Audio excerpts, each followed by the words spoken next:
Guys, मैं आप लोगों से कहना चाहती हूँ कि अगर आप लोगों ने मेरा चैनल सब्सक्राइब नहीं किया है तो जल्दी से सब्सक्राइब कर लें और शेयर भी कीजिए और वीडियो को लाइक भी दें। Yesterday we discussed about classical theory, so today we will discuss about neoclassical theory. Let's start. Neoclassical theory emphasize on individual or group of behavior and human relation in determining productivity. इसमें main importance human relations को दी गई है और organisation में individual की आपस में बिहेवियर कैसे होती है और उनका प्रोडक्शन पर और उनकी प्रोडक्टिविटी पर क्या इफेक्ट रहता है। The main feature of the new classical approach are individual, work group and participatory management. इसमें हम देखते हैं कि इंडिविजुअल आपस में कैसे ग्रुप्स में साथ रहते हैं और उनकी आपस में पार्टिसिपेटरी मैनेजमेंट कैसी है। In this theory organisation functioning focused attention on the human being in the organisation. इसमें हम देखते हैं कि कैसे उनको ह्यूमन बीइंग को अटेंशन दी जाती है। This approach is referred as behaviour theory, human relation approach, human view of organisation and Hawthorne experiment. ये approach behaviour theory, human relation approach, human view of organisation different names से refer की जाती है और इसका मेन जो focus होता है हैथ्रॉन एक्सपेरिमेंट, जो एल्टन मायो ने वेस्टर्न इलेक्ट्रिक कंपनी में किया था। प्रोपोजिशन ऑफ थ्योरी, मेन इस थ्योरी की मान्यता क्या है।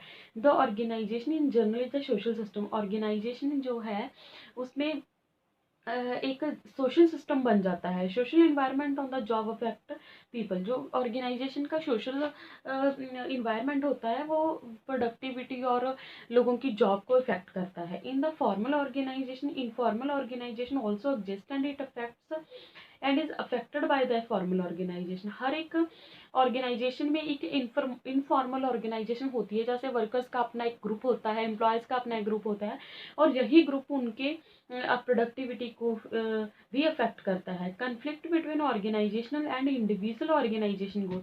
हर एक ऑर्गेनाइजेशन में अपना उनका एक गोल होता है और इंडिविजुअल का अपना एक गोल होता है, जो ये दोनों गोल आपस में कन्फ्लिक्ट कर जाते हैं। Man is interdependent and his behaviour can be predicted. Man जो आपस में इंटरडिपेंडेंट होते हैं और उनके बिहेवियर भी प्रेडिक्ट किए जा सकते हैं। Man is diversely motivated. हर एक एम्प्लॉय, हर एक वर्कर अलग तरह से मोटिवेट होता है। Man's approach is not always rational. हर बार हम ये नहीं कह सकते कि हर बंदा रैशनल डिसीजन बनाता है, समटाइम्स वो इरेशनल डिसीजन भी बनाते हैं। Communication is necessary. हर लेवल पर कम्युनिकेशन जरूरी है। Team work is necessary. हर एक ऑर्गेनाइजेशन में टीम वर्क, ग्रुप वर्क जरूरी है। हैथ्रॉन एक्सपेरिमेंट, हैथ्रॉन स्टडी एक ह्यूमन रिलेशन मूवमेंट के नाम से भी जाना जाता है। इस एक्सपेरिमेंट को एल्टन मायो और फ्रिट्ज रॉसेलबर्गर ने 1920 में वेस्टर्न इलेक्ट्रिक कंपनी के हैथ्रॉन प्लांट में किया गया था। वो एक कंपनी टेलीफोन सिस्टम वेल की कंपनी थी। वहाँ पर उस टाइम 30,000 एम्प्लॉयज़ काम करते थे जब उन्होंने ये एक्सपेरिमेंट किया था। वो कंपनी अपने एम्प्लॉयज़ को pension, sickness benefit, fringe benefits, recreational benefits और बहुत सारे बेनिफिट्स प्रोवाइड करवाते थे, फिर भी वो लोग डिससेटिस्फाइड थे और वो उनकी प्रोडक्टिविटी और जो उनकी परफॉर्मेंस है अप टू द मार्क नहीं था। इसलिए उन्होंने ये एक्सपेरिमेंट किए थे। उन्होंने इस एक्सपेरिमेंट को 4 पार्ट में डिवाइड किया था।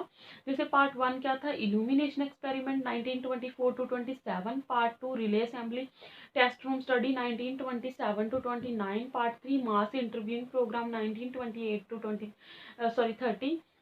Part 4 bank writing observation room experiment 1932।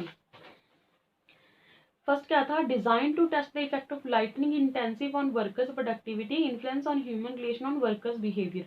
उन्होंने ये प्लांट साइड जो वर्कर थे उन पर ये इफेक्ट टेस्ट किया था। इसमें क्या था, उन्होंने लाइटिंग इल्यूमिनेशन थी उसको इंक्रीज और डिक्रीज करके देखा कि क्या वर्कर की प्रोडक्टिविटी पर कोई इफेक्ट पड़ता है, पर इससे कोई भी इफेक्ट नहीं पड़ा था। To determine the effect of changes of various job content on group activity, यही उन्होंने टेस्ट किया था वुमेन वर्कर्स पर, ग्रुप ऑफ वर्कर्स पर। उन्होंने देखा कि अगर जॉब कंडीशन में कुछ चेंजेस किया जाए तो क्या वर्कर्स की प्रोडक्टिविटी पर इफेक्ट पड़ेगा। हाँ, बिल्कुल इफेक्ट पड़ा था। उन्होंने जैसे उनकी सैटरडे संडे ऑफ कर दिया था, उनको टी ब्रेक दी और उनको शॉर्ट टाइम ब्रेक दी 5-5, 10-10 मिनट की, और उनको मॉर्निंग इवनिंग स्नैक्स प्रोवाइड करने लगे।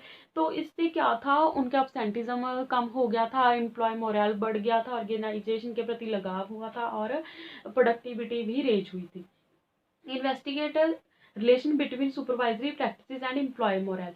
इसमें क्या था, उन्होंने ग्रुप ऑफ वर्कर्स का इंटरव्यू किया, इंटरैक्टिव इंटरव्यू किया, जिसमें वो चाहते थे कि वर्कर्स अपने सुपरवाइजर्स के साथ कैसा फील करते हैं, उनको उनका सुपरवाइजर के प्रति कैसा मोरल है। तो उनको बहुत सरप्राइजिंग रिजल्ट्स देखने को मिले थे। Social groups can influence production and individual work behaviour. जो ऑर्गेनाइजेशन का एक सोशल ग्रुप होता है, इनफॉर्मल रिलेशंस होते हैं, वो वर्कर्स की प्रोडक्टिविटी पर इफेक्ट करता है। क्रिटिसिज्म भी काफ़ी हुआ था इस थ्योरी का। फर्स्ट इज लैक्स वैलिडिटी, मतलब ये जो एक्सपेरिमेंट था वो यूनिवर्सल वैलिड नहीं है। और इसमें एक ऐसा भी था कि बायस्ड था ये, मतलब जो एम्प्लॉयर्स पर टेस्ट किया गया था उन सबको पता था कि उन पर एक टेस्टिंग चल रही है, तो रिजल्ट थे जो बायस्ड थे। More importance to human aspect, इसमें ज़्यादा इंपॉर्टेंस ह्यूमन एस्पेक्ट को दी गई है। More importance on group decision making. हर एक एक्सपेरिमेंट था वो ग्रुप को लेकर किया गया था, जो डिसीजन थे वो ग्रुप पर बनाए गए थे। Over importance to freedom of worker, worker की ओवर इम्पोर्टेंस पर भी बात की गई है, फ्रीडम पर भी बात की गई है। This is all about of new classical theory and Hawthorne experiment. Next we will discuss about modern theories. Till then take care, bye, okay, thank you.